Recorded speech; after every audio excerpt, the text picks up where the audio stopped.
Lydia's arrival was announced by a clear voice as the door swung open. Hearing her name uttered by Quinn, I froze, wondering who could be there. But the confirmation came swiftly. It was indeed my sister, Lydia. Quinn continued calling Lydia's name repeatedly, and as I shivered, I snapped back to reality. Realizing the gravity of the situation, I knew I had to capture it on video. Quietly, I recorded the evidence on my smartphone and discreetly retreated. After a while, they emerged from the bedroom only to turn pale at the sight of me. That's right, I confirmed. I've sent the video of you two to Gabrielle. Anyway, let's discuss what to do next among the four of us. At those words, Lydia's face paled even further. What do you mean? She asked, her voice trembling. Just what it sounds like, I replied, holding up my smartphone. I have the evidence. What have you done? My sister's frantic reaction was immediate, and then she lunged at me. My name is Lenny, a 45-year-old housewife with twin boys in the 6th grade. Twins run in our family, including myself and my twin sister Lydia. Despite being identical twins, our relationship was more rivalry than sisterhood. From childhood, I was always compared to Lydia, who was perceived as cute and affable while I remained shy and reserved. This dynamic fueled my deep admiration for Lydia, but she seemed indifferent to me, often manipulating situations to her advantage. Throughout our childhood, Lydia always took the lead while I was left with unwanted roles. Whether it was in games or school plays, her influence overshadowed me. Despite my efforts, Lydia's manipulation persisted, reaching a breaking point when she tried to dictate my choice of high school. Standing up to her for the first time, I chose my own path, leading to a physical altercation that revealed Lydia's true feelings towards me. Despite the turmoil, I persevered in my studies, eventually achieving my goals independently. As an adult, I found solace in my career and met my husband, Quimby. Our shared background brought us together, and when he asked me out, it felt like a dream come true. I actually like you, Lenny. I'd be happy if you'd go out with me. Hearing those words filled me with incredible happiness. I had feelings for Quimby as well, but I had never found the courage to openly admit such feelings. Unlike my sister Lydia, who exuded charm effortlessly, I lacked experience in matters of love from my school days. To believe that Quimby reciprocated my feelings was almost surreal. I'd be happy to, thank you, I replied, feeling overjoyed at the prospect of being in a relationship for the first time. Since we started dating, I devoted myself to making Quimby happy, preparing meals and lunchboxes for him. Quimby began visiting my apartment more frequently, and it felt like we were almost living together. Lenny, I'll cook dinner tonight, he'd say, but it wasn't just me catering to his needs. Quimby was equally cooperative with household chores, and doing tasks together felt enjoyable. It made me believe that we could make a great married couple. 3 years into our relationship, we decided to get married, a decision that filled me with immense joy. However, there was one concern nagging at me. You're a twin, right?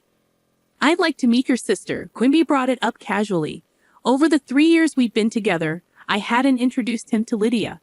Since our fallout in middle school, a deep rift had existed between us. But if we were to get married, introducing them was inevitable. When I finally mustered the courage to call Lydia after a long time, she seemed taken aback by the news of my impending marriage. She was busy, as usual, but reluctantly agreed to meet Quimby. Lydia hadn't changed since our childhood, still as condescending as ever. It fell upon me to be the mature one and humble myself. We arranged to meet at a restaurant, but Lydia, true to form, arrived late, dressed ostentatiously for the occasion. Despite our parents' efforts to smooth things over, Lydia continued with her abrasive behavior, bombarding Quimby with rude remarks. By the end of the meal, I was exhausted, but Lydia's comments lingered. As we left the restaurant, Quimby remarked, Lydia's quite the character, huh? The opposite of you, Lenny. I forced a smile in response, feeling a pang of insecurity. Maybe you should take a leaf out of Lydia's book, he added. She's always smiling, good at conversation, and cute. If I'd met her first. I was taken aback by Quimby's comment. I had confided in him about my discomfort with Lydia, so his words were deeply shocking. Why don't you marry Lydia then? She even said you were handsome. I snapped back, feeling hurt by his jest. He quickly apologized, realizing his mistake. Sorry, it was just a joke. I'm glad I met you, Lenny. I don't have any special feelings for Lydia. Still reeling from his words, I couldn't dismiss the unease gnawing at me. Then you shouldn't say things that praise Lydia and put me down. It was a joke, Quimby apologized, but the shock lingered. I wasn't going to call off our engagement over something like this, but I hoped he understood. Quimby continued, but Lydia is a nice girl. It's not good to be jealous of your sister. Let's all get along as a family. Now we're adults, things are different than they were. Despite my reservations, I nodded along. I wanted Quimby to be on my side, not trying to bring me closer to Lydia. But arguing seemed too troublesome to pursue. A few days later, a message from Lydia sent shivers down my spine. Isn't Quimby too good for you? Should I take him off your hands? Her words were chilling. I immediately replied, What are you talking about? She called, laughing. Just what I said. It's unbelievable someone as dull as you will get married before me. I couldn't bear the thought of Quimby being treated like an object to be passed around between us twins. I confronted Lydia, yelling back at her. I told Quimby about it, warning him to be careful around Lydia. But he seemed to take it lightly, brushing off my concerns. It's nice to be liked that much. Don't worry, Lydia's not serious, he said, laughing it off. But I couldn't shake off the feeling that Quimby had changed after meeting Lydia. Despite his reassurances, I couldn't fully trust him. As years went by, Lydia's spiteful messages continued, but I chose to ignore them. I prayed for peaceful coexistence with her while leading a happy married life. When I learned that Lydia had gotten married, despite our strained relationship, I couldn't help but feel genuinely glad for her. When I heard that Lydia had found someone, it hit me hard. I realized how terrible I had been, marrying Quimby only after she had found happiness herself. Surprisingly, Lydia apologized through our parents, and we began communicating again. She had changed, becoming calmer, almost like the Lydia I once loved. I never thought we would laugh together again, so I was overjoyed. Lydia even introduced me to her husband, Gabriel, who seemed genuinely caring. As both Lydia and I were married, our relationship grew stronger, much to our parents' delight. I wanted to make up for the time we had lost.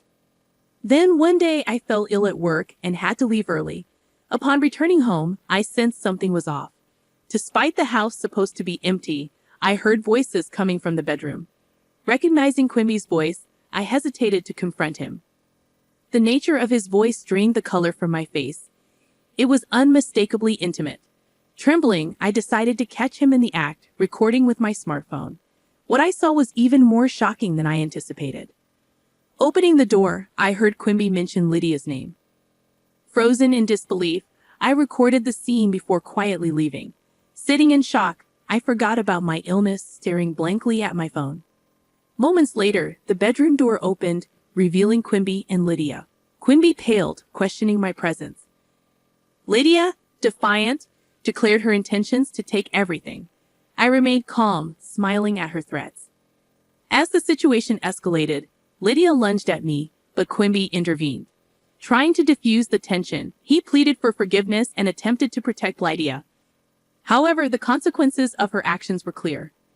Realizing the severity of the situation, I couldn't cover for Lydia. Despite Quimby's pleas, I couldn't overlook her betrayal. It was a harsh reality, but Lydia had brought it upon herself, knowing the risks.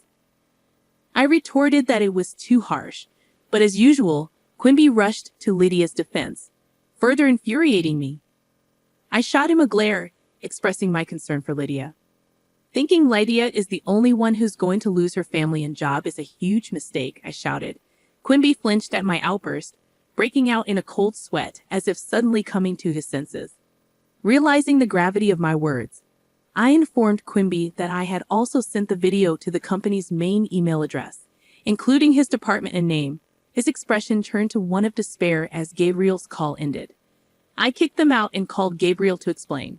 Sorry to disturb you at work, but it's about the video, right? Gabriel's gentle voice confirmed. I apologized, explaining that I had been asked to gather evidence due to suspicions about Lydia's behavior. Gabriel revealed that he had consulted me because he felt something was off with Lydia.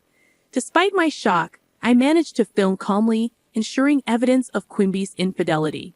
Gabriel expressed gratitude for capturing the evidence, admitting that he had sensed something wrong with Lydia. He reassured me, saying it was shocking enough to discover an affair, let alone with one's own sister.